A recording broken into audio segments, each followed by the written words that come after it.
Hello Telugu ప్రజల్లారా, welcome to tasty Telugu. ఈ వీడియోలో మనం రాగి సంగటి ఎలా చేసుకోవాలో చూసేద్దాం. రాగి సంగటికి కావలసిన పదార్థాలు: రాగి పిండి, రైస్ లేదా నూక, ఉప్పు. ముందుగా ఒక కప్పు రైస్ని నూకలాగా గ్రైండ్ చేసి కడుక్కోండి. ఇప్పుడు ఒక గిన్నెలో 2 కప్స్ నీళ్లు తీసుకొని బాగా మరగనివ్వండి. ఇప్పుడు నూకలా చేసుకున్న రైస్ని గిన్నెలో వేసుకోండి. రైస్ ఇలా మెత్తగా జారుజారుగా వచ్చే వరకు ఉడకనివ్వండి. ఇప్పుడు రాగి పిండిని వేసి ఉండలు లేకుండా కలుపుతూ ఉండండి.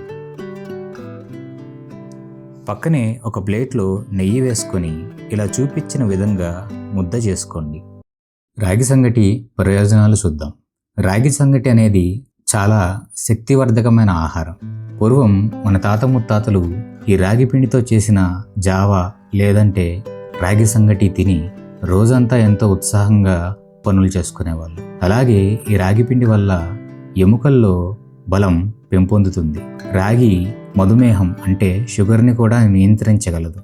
అలాగే రాగి బరువు తగ్గడానికి చాలా సహాయపడుతుంది. అదేవిధంగా హార్ట్ రిలేటెడ్ లేదా ఎనీమియా అంటే రక్తహీనత లాంటి సమస్యలు ఏమన్నా ఉంటే రాగి తీసుకోవటం వల్ల అవి చాలా వరకు కంట్రోల్ అవుతాయి. అదేవిధంగా జీర్ణశక్తి చాలా మెరుగుపడుతుంది. ఇంకా చలికాలంలో అయితే రాగి జావా, రాగి సంగటి లాంటివి తీసుకోవటం వల్ల శరీరంలో ఉన్న ఉష్ణోగ్రత పెరుగుతుంది. అంతే, రాగి సంగటి రెడీ.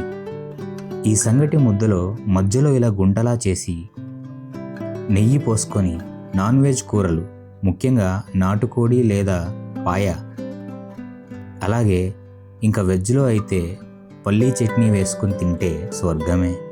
ఇంకెందుకు ఆలస్యం, మీరు కూడా చేసుకోండి.